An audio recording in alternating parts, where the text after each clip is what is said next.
So 2024-এর শিবরাত্রিতে Isha foundation থেকে একটা ওরা ওয়েবসাইটে ওদের ফর্ম বেরোয়, যেটা ফিল আপ করলে তোমরা পেয়ে যাবে ওদের একটা রুদ্রাক্ষ। সো আমিও সেটা ফিল আপ করেছিলাম। তো দেখো আমার বাড়িতে আজকে এলো।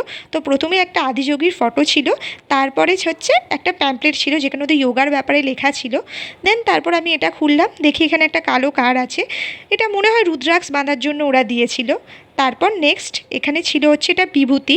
আমি এটা আর খুলে দেখিনি, হ্যাঁ, যেহেতু ওটা আদিযোগীর বিভূতি। আমি এগুলো সবই আমার শিব ঠাকুরের পায়ে রেখে দেবো যেখানে। দেন এখানে দেখো দুটো রুদ্রাক্ষ আছে এটার ভেতরে, হ্যাঁ, যেগুলো দেখে মনে হচ্ছিল আসল রুদ্রাক্ষ, মনে হচ্ছিল না এটা আসল রুদ্রাক্ষই। যারা চেনো তারা বুঝতে পারবে।